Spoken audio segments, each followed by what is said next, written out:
Et coucou tout le monde! On se retrouve pour une nouvelle vidéo et cette fois ce sera pour le mid-year book tag. Qu'est-ce que c'est, vous allez me dire? Eh bien c'est tout simplement faire un petit récap sur cette moitié d'année que l'on vient d'atteindre en donnant tout simplement ma meilleure lecture par mois jusqu'au mois de juin compris. Donc je vais donc vous présenter 6 livres, mes 6 meilleures lectures jusqu'à présent. C'est parti! On commence tout simplement avec le mois de janvier où j'ai pu découvrir Résilience par un auteur auto-édité qui n'est autre que Mathieu Lemaître. On est ici sur une dystopie, on va tout simplement suivre une famille qui essaye tant bien que mal de survivre dans un univers que l'on connaît très bien, notre chère planète bleue qui n'est plus très bleue. Pour la simple et bonne raison que nous sommes sur un réchauffement climatique plus qui fait que absolument tout est aride, c'est très compliqué de vivre, de trouver de l'eau, de trouver même du bétail pour pouvoir manger. Et ensuite donc, une petite famille qui essaye de survivre avec des personnes complètement malveillantes. On est donc sur de la survie, sur du found family, avec de très beaux messages d'espoir, des messages qui sont très impactants et qui peuvent faire écho en nous, parce que malheureusement c'est un sujet qui nous touche et qui pourrait très bien arriver dans quelques années. Franchement, énorme coup de cœur, j'ai adoré, c'était super, j'ai été prise dedans de A à Z. On est censé avoir une suite qui arrivera potentiellement cette année, je ne sais pas, je ne suis pas sûre de ce que j'avance, mais en tout cas il y aura une suite, ça c'est sûr. Je suis très contente d'avoir eu l'occasion de pouvoir le découvrir. Je ne peux clairement que le conseiller, c'était super, ça m'a captivée de A à Z. Les seuls petits points négatifs que moi j'ai trouvé, c'est que j'ai eu du mal à m'attacher vraiment à tous les personnages parce qu'on suit vraiment énormément de personnes dans cette famille et on va dire qu'on avait un schéma narratif qui était assez répétitif derrière.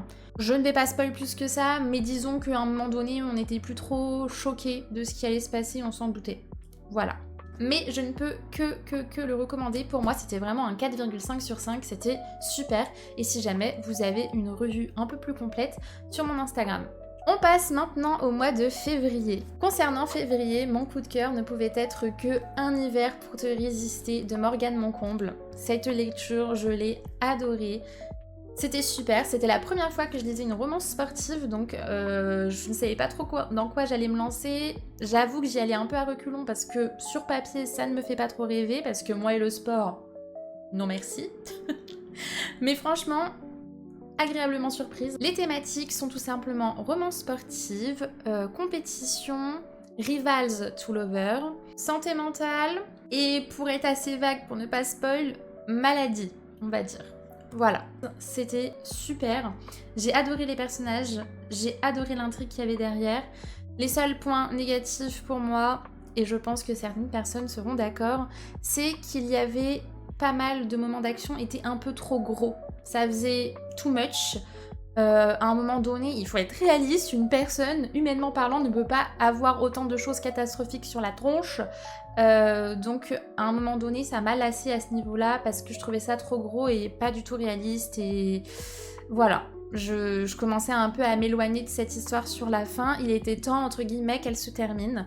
Pour moi, c'était un 4 sur 5. C'était très sympa, j'ai passé un agréable moment. Et vive Lily et Orion. Maintenant, on peut passer au mois de mars.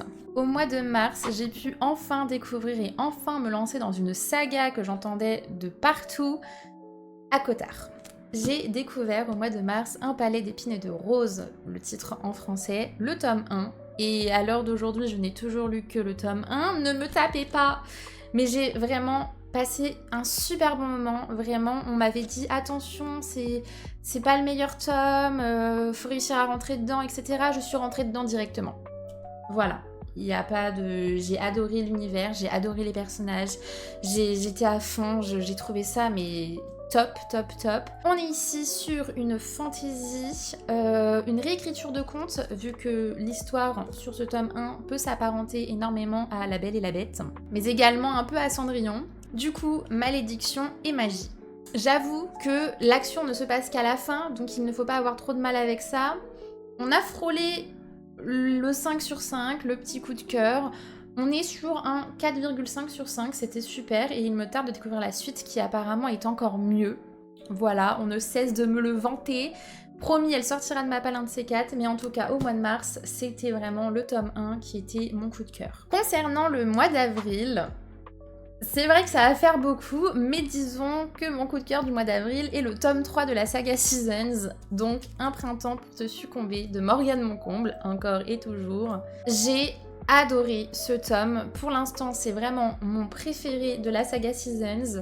Et je crois que c'est le préféré de pas mal de personnes. Mais on peut comprendre, excusez-moi, mais le book boyfriend de ce bouquin est juste excellent. Il est vraiment excellent. On est ici sur une trope de mariage arrangé. Tout ce qu'on aime. En tout cas, moi, j'en suis friande. Sur du féminisme, une mère célibataire et amour toxique. Voilà, je n'en dis pas plus, mais lisez cette saga, je vous en supplie, surtout les tomes 2 et 3. Il me reste encore le 4 à lire, mais ça ne saurait tarder, mais préféré de chez préféré. Passons désormais à l'avant-dernier. J'ai eu la chance de découvrir une nouvelle autrice auto-éditée, Charline Freiberger, et son roman Requiem for a Life qu'elle a sorti récemment et qu'elle m'a gentiment envoyé, et quelle belle découverte. Je trouve déjà le roman absolument sublime, j'aime énormément le côté du vinyle qui fait le tour, vraiment incroyable, et surtout on a le droit à un magnifique jaspage et ça fait plaisir. On est ici sur une romance qui tourne énormément sur le rock, métal, universitaire, qui parle avec beaucoup de justesse de la santé mentale et de beaucoup de troubles autour de ça. Attention, il y a énormément de trigger warning dans ce bouquin, mais franchement, il m'a mis une claque. J'ai pleuré, vraiment, sortez les mouchoirs. L'autrice a vécu exactement ce qu'elle a écrit dedans et on le ressent parce que c'est vraiment juste, c'est précis, ça représente extrêmement bien les troubles du personnage principal.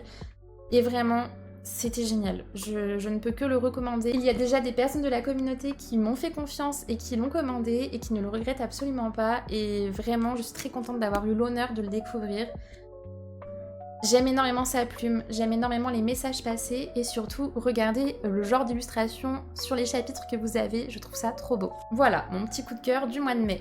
Et enfin, pour terminer, le mois de juin qui vient tout juste de se terminer, mon coup de cœur n'est autre que Entre nous la rivière d'Alexiane de Lys.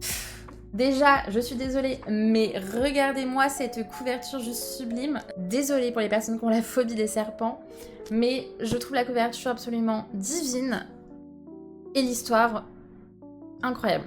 On est ici sur ce qu'on pourrait appeler un cozy fantasy, dans lequel on prône énormément de la bienveillance, de la reconstruction de soi, de la quête d'amour. On dénonce la misogynie, enfin, c'est d'une douceur et en même temps c'est poignant, enfin... Je ne peux que le conseiller, ce livre m'a bouleversée, j'ai passé un super bon moment, j'ai bouffé le livre, vraiment, ça ne tenait qu'à moi, je l'aurais terminé en 1 heure, mais je me suis dit, déguste-le, quand même, calme-toi. Mais je ne peux que le conseiller, c'est une fantaisie où il ne faut pas s'attendre à un univers très développé, on se focus vraiment beaucoup plus sur l'évolution des personnages, sur ce qu'ils traversent, sur les sentiments, les émotions, tout ça, et du coup c'est très contemplatif, chose qui peut être reprochée par certaines personnes, mais vraiment venez le lire dans l'optique de lire un ouvrage qui vous met une gentille claque sur la tronche et qui fait passer de beaux messages, et on ne peut que s'attacher aux 2 protagonistes qui sont juste excellents. C'est un book boyfriend dedans encore une fois, mais on aime, on aime. Et vous, quelles sont vos 6 lectures préférées de ces 6 premiers mois de l'année? Dites-moi tout en commentaire, je suis hyper curieuse de le savoir. Et voilà, c'est terminé, j'espère que vous avez aimé mes 6 premiers coups de cœur de cette année. Je pense que je ferai la 2e partie de l'année vers décembre. J'espère avoir pu vous donner envie et peut-être vous faire craquer. Des gros bisous et à la prochaine. Bye bye!